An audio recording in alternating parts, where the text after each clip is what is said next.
Wangba? Wangba?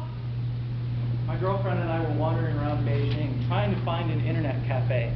Wangba? This wasn't working. Wangba? Turns out, Wangba is internet cafe. Wangba is turtle.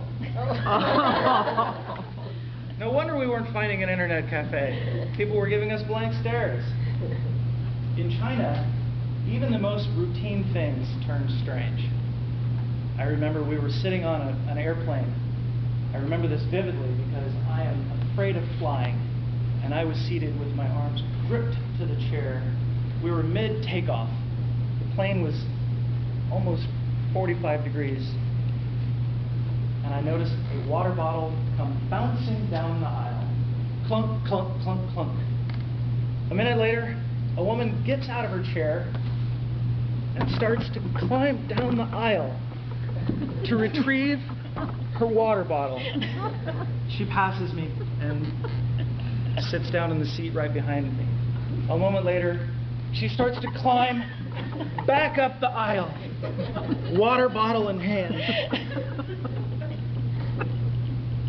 Can you imagine if you did that here?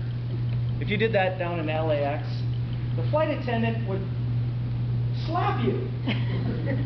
And then maybe he'd crack open a beer and jump out the escape chute on the airplane. We were still in mid-takeoff when a little girl, about 3 years old, got out of her seat to go to the bathroom. What a mess.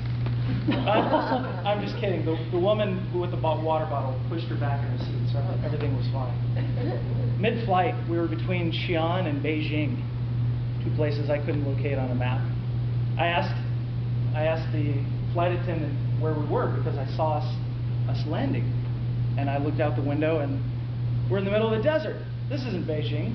So I asked the flight attendant, where are we? He didn't know.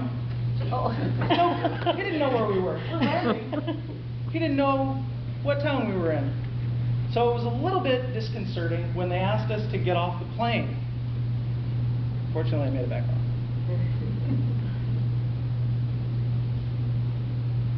When we were in a town called Yangshu, we decided we'll just go for a little hike. Go for a little afternoon hike. And the hike we found was a decent hill. We started to go up this hill. And so we were surprised when we were joined by 4 or 5 little old ladies, locals. And they were keeping up with us. And it was a little bit hot, and so they started to fan us. We thought, this is a little bit strange. We've never been fanned on a hike before. As soon as we noticed they had coolers with ice water in them, and they were starting to sell us things, I figured out what was going on. So I tried to walk a little faster. But these little old ladies were keeping up. I swear some of them were in their 80s. Not kidding. So they were keeping up. I just wish that I'd remembered to wear my t-shirt. It says, no money. I think it's pronounced Wangba.